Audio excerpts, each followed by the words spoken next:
Hi, Creative Wisdom here. Stoicism is a philosophy that originated in ancient Greece and has been embraced by many as a way of living life with purpose and meaning. At its core, Stoicism emphasizes the importance of reasons, self-control, and resiliency in the face of adversity. While this philosophy may seem at odds with the idea of love, Stoicism has much to offer when it comes to understanding and practicing healthy relationships. The Stoics say that love is a universal emotion where an individual admires another individual. Thus, the Stoics appreciate and accept the feeling as part of life. However, Stoics are careful not to let love harm their rational thinking and not expect people to love them back.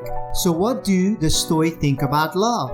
Is sexual desire something to be indulged, or is it distraction? What about being the object of someone else's desire? Are we better off being in a relationship that includes or might involve sexual desire and activity? Is it problematic from a Stoic perspective to simply hook up or to have friends with benefits? Should a Stoic put him or herself out there in the proverbial pool going on dates? First and foremost, Stoicism emphasizes the importance of accepting the things we cannot control. In the context of love, this means recognizing that we cannot control the feelings or actions of our partner and that we must content with what we have rather than constantly striving for more. This does not mean that we should settle for less than we deserve or stop working to improve our relationships, but rather that we should approach love with a sense of humility and gratitude.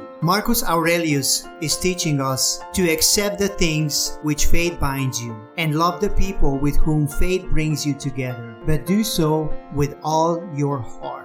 The age-old myth that Stoics reject emotion and lack the ability to feel or fall in love is something that they had to work hard to debunk, including the notion that all Stoics refrain from falling in love for fear that it will contradict their philosophy. This, of course, is incorrect. And if a Stoic is to live in accordance with nature, they should not deny themselves love, one of the most natural human emotions. Many people think that Stoics are square-jawed men who can't fall in love. However, Stoics can love. In fact, they can express the full range of emotions: happiness, sadness, anger, fear, surprise, and disgust. Both Marcus Aurelius and Seneca write lovingly of their wives. Seneca, who lost his only child, captures the joy of parenting so beautifully in his writing that it's clear how much he cared for his family. For the Stoics, love is an essential part of eudaimonic life, a life that is meaningful and virtuous, free from greed and passion. The modern English sense of the word love can encompass a lot of different meanings depending on the nature of the relationship of the individuals in question. We have romantic love, familial love, platonic love, and unconditional love. It can also have other, more negative connotations, such as obsessive or unrequited love. If a Stoic is to live in accordance with nature, they should not deny themselves love. What they find pointless is wasting energy on desiring love from someone who does not love humanity. The Stoics say that love is a universal emotion where an individual admires another individual. The Stoics accept and embrace the impairments of all they love. So when their cherished ones die or go away, rather than grieve their absence, they revel in the togetherness they had with them. Stoic love is also not about getting overwhelmed or consumed despite being honest with one's tender feelings toward those one loves. Stoicism is built on 4 virtues: wisdom, courage, justice, and temperance. If we act virtuously, they believed everything else important could follow: happiness, success, meaning, reputation, honor, and love. Stoicism teaches us the importance of living in accordance with our values. This means being honest with ourselves and our partners about what we truly want and need in a relationship, and not compromising our integrity or sacrificing our values for the sake of love.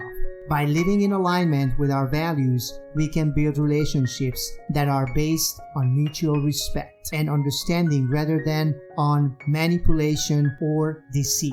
While love was not a central focus on Stoic philosophy, there were several different types of love that we recognized and valued by the Stoics. Here are 3 different types of Stoic love: philia, eros, agape. Philia is a type of love, is often translated as brotherly love or friendship love. Philia is a deep platonic love and affection between friends. The Stoics believed that friendship was essential to a happy and fulfilling life. Philia is a deep platonic love and affection between friends. The Stoics believed that friendship was essential to a happy and fulfilling life. Philia was considered a virtuous love, as it was based on mutual respect, trust, and shared values. Eros. This type of love is often associated with romantic or sexual love. The Stoics recognized the power of Eros, but also warned against its potential to lead to irrational behavior and emotional turmoil. A Stoic approach to Eros emphasized the importance of self-control and rationality in relationships. Agape. This type of love is often translated as universal love or charity. Agape is a selfless, compassionate love that is directed towards all beings, regardless of their relationship to the individual. The Stoics believed that agape was the highest form of love, as it was based on deep sense of empathy and compassion for all living beings. What about those who have not found a suitable person with whom to build and enjoy the sort of relationship? What would the Stoic have to say to the single person? This is an important question and it raises many others. So, is it okay to have sexual desire or something to be indulged? Or is that a distraction? What about being someone else's desire? Is that something one ought to desire, view as indifferent? Are we better off being in a relationship that includes and involves sexual desire and activity? Is it problematic from a Stoic perspective to simply hook up or have friends with benefits? But being single is not all that bad, and it has its own benefit. According to the Stoics, time is the only one that is irreplaceable. Seneca teaching us putting things off is the greatest waste of life. It snatches away each day as it comes and denies us the present by promising the future. Be active and be present every day, even if you are single. I did a video a few weeks ago about the benefits of spending time with yourself. If you haven't seen it, click the link below and watch it. But let's get back to the Stoics. You'll notice that in classic Stoic literature, there does tend to be a wariness about sexual desire and pleasure. The body, after all, is supposed to be indifferent. And pleasure, although it does accompany the proper activities of our nature, both body and mind, is not the good. We can easily be led astray into vice, unfreedom, being disturbed, finding ourselves hindered when we allow our minds and bodies to be drawn along by natural sexual desire. Add in the effect of human culture, which interfuse sexual desire and pleasure with all sort of other matters presented as goods or evils to us, and things get even messier. Several passages in Epictetus' writing that bear directly on sexuality. He tells us, for instance, in the case of everything that happens to you, remember to turn to yourself and see what faculty you have to deal with. If you see some attractive man or woman, you will find self-control as the faculty to employ. So what advice might Epictetus give on law? Remember that you ought to behave in life as you would at banquet. As something is being passed around, it comes to you. Stretch out your hand and take a portion of it politely. Or it has not come to you yet, do not project your desire to meet it, but wait until it comes in front of you. Relationships are similarly offered to us, and although our own choices and efforts can play a catalyzing role, they occur with the rhythm and on the timetable of their own development. Patience coupled with receptive readiness, rather than actively trying to take or push for the desire one allows. Has someone been honored above you? Now, if these matters are good, you ought to be happy that the person got them. But if bad, be not distressed because you didn't get it. What the Stoics think on different type of love. Stoicism and unrequited love. Unrequited or unreciprocated love is an absurdity for the Stoic point of view. Stoics do not try to force or trick someone into having a romantic relationship with them. They are well aware that forced love is spiritless love, nor do they continue to pine for someone who would never love them. They realize that one-sided love is loss of effort and passion. Stoicism and suffering of love. Love can be painful, especially when love is lost to the hands of fate. A loss to fate might come as a loss of life, disillusionment in the relationship, or the finding of a better person. As long as Stoic reacts virtuously, they know they are living a good life.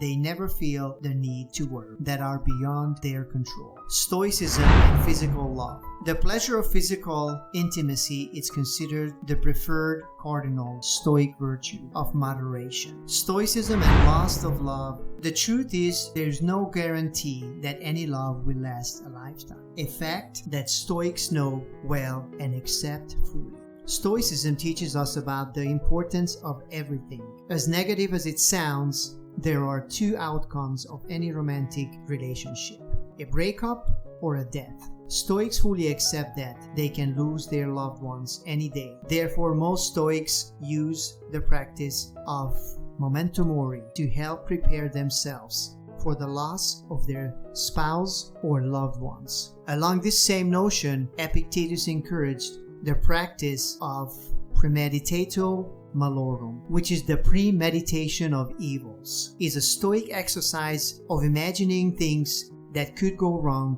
or be taken away from us. It helps us prepare for life's inevitable setbacks and develop resiliency in the face of uncertainty. So, do Stoic people fall in love? Yes, Stoics fall in love, but without abandoning logic. To them, love is a strong form of friendship with romantic component. Stoics value their loved ones and are concerned with their well-being and prosperity. They help their partner in living a better life and inspire them to a more virtuous existence. The Stoic way of love is to love in an honest and realistic way, remembering that their loved one may die, keeping in mind their own and their lover's virtue, remembering the impairments of the relationship, and being tolerant of their lack of control over the relationships themselves. Opinions on love and relationships vary from person to person. A person's idea of love